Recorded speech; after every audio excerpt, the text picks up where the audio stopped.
6.02 into 10 का power 20 molecules of urea are present in 100 ml of solution. The concentration of urea is, तो given molecules of urea इतना है, तो मोल निकालने के लिए एवोगैड्रो नंबर से डिवाइड कर देंगे तो आ गया मोल।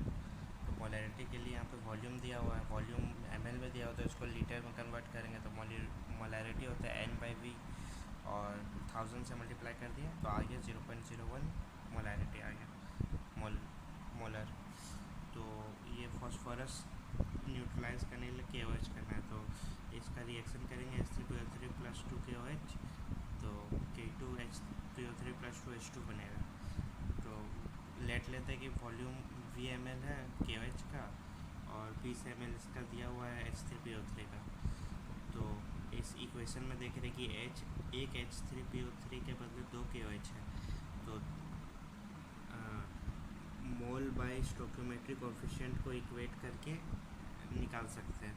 तो इसका मोल्स आ गया, मोलैरिटी दिया हुआ है तो N इंटू मतलब मोल निकालने के लिए M इंटू V कर सकते हैं। मोलैरिटी के लिए मोलैरिटी दिया हुआ है तो इसमें ये आ गया, इसका वॉल्यूम था, ये इसका वॉल्यूम था और मोलैरिटी 0.1 दिया हुआ है, दोनों का मोलैरिटी है, KOH का भी और H3PO3 का। तो मोल आ गया।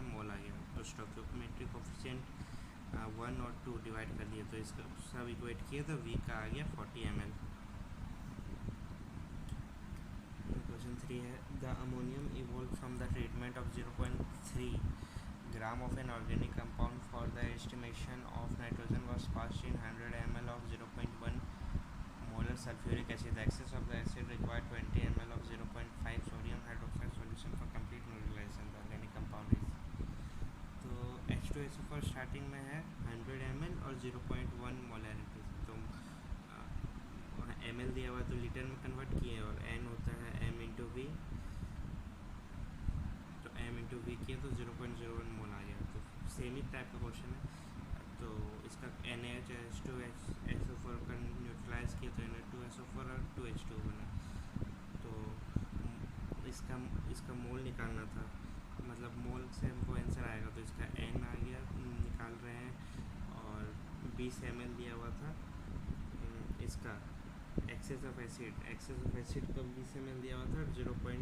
सोडियम हाइड्रोक्साइड का मोलैरिटी दिया हुआ था। तो ये हो गया एक्सेस ऑफ एसिड रिक्वायर्ड, मतलब NOH इतना एक्सेस का रिक्वायर्ड होगा, तो एक्सेस का मोल निकाल लेंगे ये 0.05 और पहले दिया हुआ था 0.01 मोल और इसमें से एक्सेस इतना है, तो जो रिएक्ट हुआ वो 0.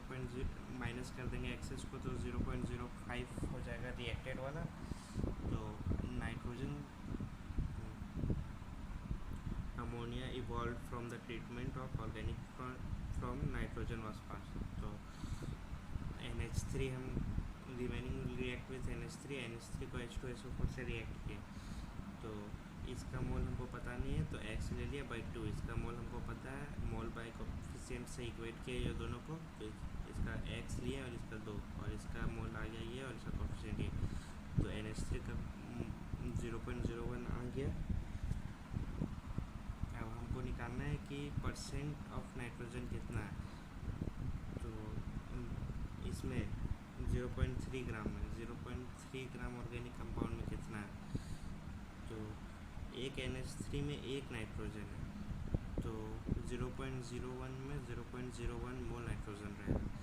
तो वेट का परसेंटेज निकाल लेते हैं, तो 0.1 इंटू 14 हो गया, ये हो गया नाइट्रोजन का मास, ये टोटल है 0.3, तो इससे 100 से मल्टीप्लाई कर देंगे तो परसेंट नाइट्रोजन आ जाएगा 46.6। ये थोड़ा कॉम्प्लेक्स क्वेश्चन है, पहले एक्सेस निकालेंगे, फिर रिएक्टेड अमाउंट निकालेंगे, उसके बाद नाइट्रोजन का परसेंटेज निकालेंगे गिवन वेट से,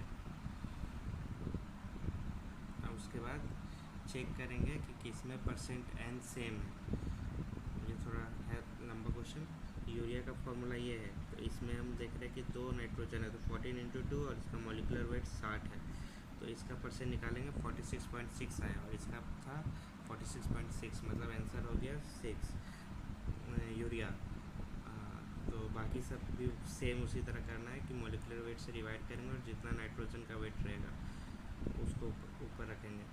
तो फिर सब में परसेंट निकाले तो देखे ऑप्शन ए का यूरिया सेम परसेंट आ रहा जो क्वेश्चन में पूछा था।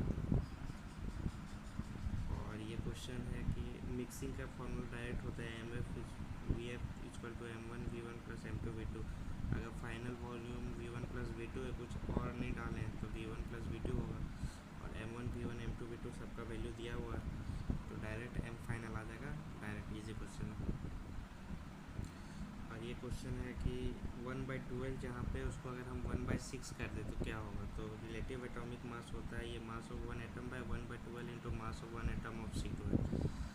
तो मास ऑफ वन एटम और C12 इंटू 12, तो 1/12 को चेंज कर देंगे 1/6 में, तो ये यहाँ आ जाएगा 6। तो यहाँ जो 12 था वो 6 हो गया, मतलब 2 टाइम्स डिक्रीज़ हो गया, तो इसलिए डिक्रीज ट्वाइस।